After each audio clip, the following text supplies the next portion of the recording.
बात करते हैं अब्दुल राज़िक सर से। सर, आज का जो मुकाबले रखे गए थे और ये 25 तारीख तक जो चलने वाले हैं, इनका क्या मकसद है? और सजुल आला मित्र मंडल जो कौम मिलत के हर काम में सर फहरिस्त रहता है, क्या कहना चाहेंगे? शफीक मिलत से समी उर्फ माजुल आला साहब, इनकी पहल पर ये हो रहे हैं, क्या कहेंगे? कि आप सभी हजरात जानते हैं शहर के हालात किस कदर बद से बदतर होते जा रहे हैं और उम्मत मुस्लिमा के अंदर दीनी उमूर को लेकर काफ़ी ज़्यादा खस्ता हालत है कि आज अल्लाह रब्बुल इज़्ज़त ने जो हमको दुनिया में भेजने का जो मकासद जो बताया है कि हम दुनिया के अंदर अल्लाह के हुक्म और नबी सल्लल्लाहु अलैहि वसल्लम की शरीयत के मुताबिक अपनी ज़िंदगियों को बसर करें।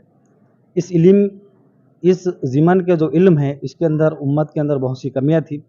उसी लिए आप देखते आ रहे हैं कि कहीं ना कहीं दुश्मन जो है सहाबा रिज़वानुल्लाहि अजमईन के ऊपर तोहमतें और बहतानें लगा रहे हैं। इसकी वजह ये थी कि उन्हें इल्म नहीं था कि सहाबा की शान क्या है और इस्लाम के अंदर सहाबा रिज़वानुल्लाहि अजमईन का क्या मुकाम है। तो उसी तर्ज अमल को मद्देनज़र रखते हुए सजुल आला मित्र मंडल ने एक प्रोग्राम इंतखाब किया है कि सहाबा की अज़मत को हम हर घर घर तक पहुँचाएँगे। इसलिए उन्होंने एक किताब के ज़रिए से, जिसके अंदर सहाबा रिज़वानुल्लाहि अजमईन का मुकाम अल्लाह के नबी सल्लल्लाहु अलैहि वसल्लम के नज़दीक और इस्लाम के नज़दीक क्या है, उस पैगाम को एक क्वेश्चन के ज़रिए से एक इम्तिहान का एक पर्चा बनाया गया, जिसके अंदर 50 सवालात रखे गए और हर बच्चे को उन 50 सवालात को हल करना था, जिसके अंदर सहाबा के मुकामात, सहाबा ने जो कुर्बानियाँ दीन इस्लाम की बक़ा व इशाअत के लिए दी हैं, वो सारी मालूमात उसके अंदर थी और बच्चों ने बहुत अच्छी तरीके से इस इम्तिहान को दिया। और जो हमारा मकसद था कि उनके जहन के अंदर सहाबा की अज़मत पड़े और वो इल्म हासिल करे जो दीनी इल्म है, तो हम हर किसी को हासिल करना ज़रूरी है। तो इस ज़िमन में ये प्रोग्राम का इनेकाद सजुल आला मित्र मंडल ने किया था। इसके जो सदर थे माजुल आला साहब थे। अब हर एक फ़र्द को ये समझने की ज़रूरत है कि अल्लाह के नबी सल्लल्लाहु अलैहि वसल्लम का फरमान है, जिसका खुलासा है कि मेरे सहाबा सितारे के मानिंद है, तुम किसी एक की भी इत्तिबा कर दोगे तो फलाह को पहुँच जाएंगे, कामयाबी को पहुँच जाएंगे। तो ये बात हर एक बच्चे के जहन में आना चाहिए। जब ये बात बच्चों के जहन में आएंगी तो सहाबा की अज़मत बयान करते रहेंगे और जहाँ कहीं भी सहाबा की शान में गुस्ताखियाँ होंगी उनकी मुखालिफत और मजम्मत करते रहेंगे। इसी तर्ज अमल को माजुल आला ने इख्तियार किया कि दौरे इससे पहले जब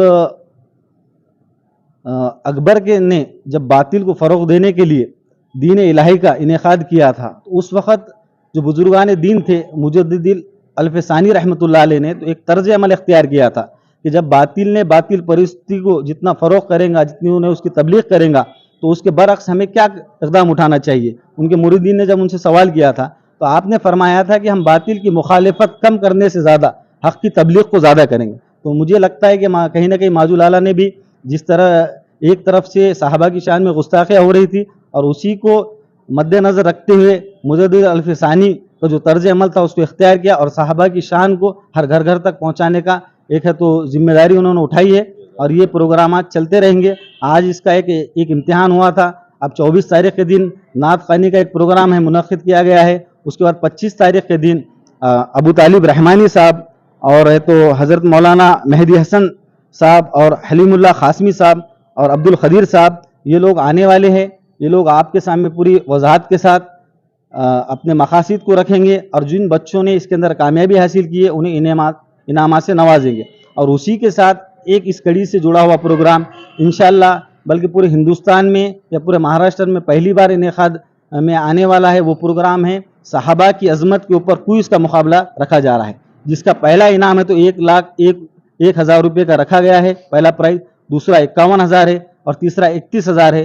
जो प्रोग्राम पूरे महाराष्ट्र सतह के ऊपर ये प्रोग्राम लेने के लिए पूरा सजुल आला मित्र मंडल उसकी पूरी तैयारी कर रहा है। इंशाअल्लाह बहुत जल्द उसकी भी तारीखात आपके सामने आएंगे और इससे तो हमारी जो नस्ल है उसके अंदर सहाबा रिज़वानुल्लाहि अजमईन के ताल्लुक़ से जितने भी उनकी अज़मतें हैं, जो भी उनकी क़ुरबानियाँ हैं, उनके सामने आएंगी। जब हमें पता हो कि किस सहाबी ने किस तर्ज अमल से क़ुरबानियाँ दिया है और किस तर्ज अमल से उन्होंने हम तक ये दीन को पहुँचाया है, जब हमें यह मालूम होगा तो हम खुद ब खुद हमारा दिल इस बात को तस्लीम करेंगे कि हम उनकी अज़मत और उनकी शान को हमेशा बयान करते रहेंगे।